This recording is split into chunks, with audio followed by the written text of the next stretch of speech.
mianatra eo tongotrao.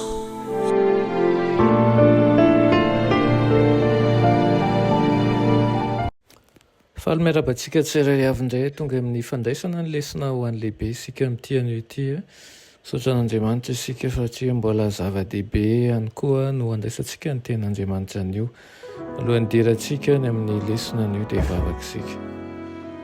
Raha ny malala tsara indrindra mbola velom-pisaoranao izay eny amin'ny tombo-taona izay menao anay, misaotra ireo izay manome zava-tsoa anay mandrakariva. Mangataka aminao izahay mba hanatrihanao ny teninao izay ho zarainay eto, aoka ianao mihitsy koa mpo no hiasa ao anatinay mba ho lalipaka ao am-ponay sy ao an-tsainay izany, ahafahanay mandray fanapa-kevitra ho amin'ny tsara kokoa hatrany. Tonoana sy angatanay minaran'i Jesosy. Amen. Lohateny lesonantsika androany dia manao ilay misionera tsy naomby. Asaiko ianao maka ny Asina Apôstôly toko 12:12 milaza izay fomba anehoany Marka ny mikasika an'izany. Azo lazaina ho mbola tanora tokoa manko i John Mark, ilay inona ho nanoratra ny filazantsarany Marka.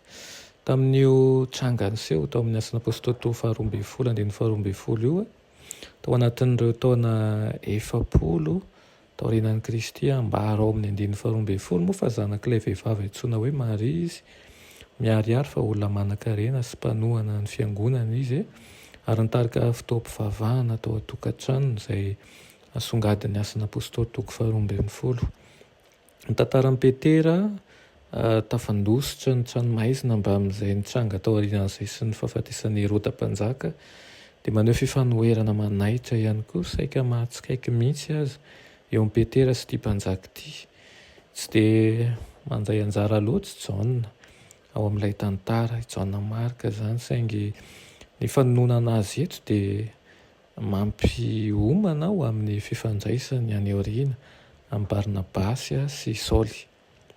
Ny tantaran'ny 10 misionera voalohany nataon'i Saoly Barnabasy ao amin'ny Asina Apôstôly toko 17 izay nanomboka tamin'ny taona 17 taorianan'i Kristy teo.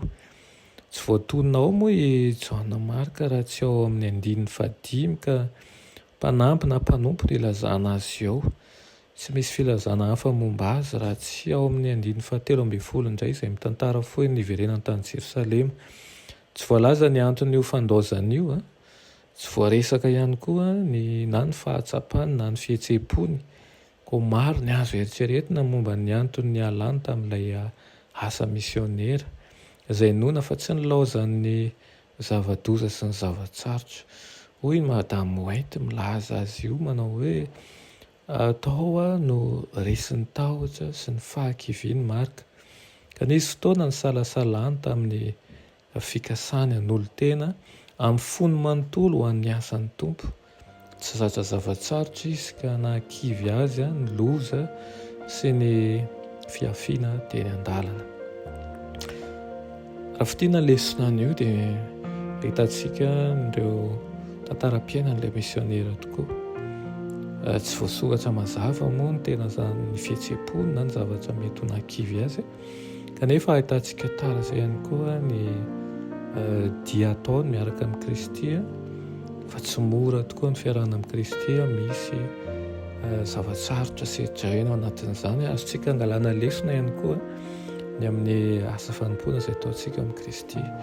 Tsaroa fa asa fanompoana tokoa no ataontsika, ary tsy manoingo tena ny amin'izao fiainana izao tsika, tsy mijery ny hafa fa rehefa manao dia ampitiavana entina ny ahoana fa tiantsika tokoa Andriamanitra. Amen.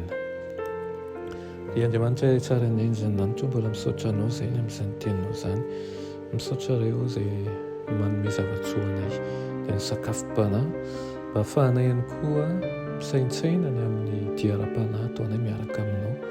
Toano izahay amin'ny alalan'ny teninao, ary aoka ny ianao no fikirinay amin'ny zavatra rehetra misy amin'ny fiainanay. Amin'ny anaran'i Jesosy. Amen.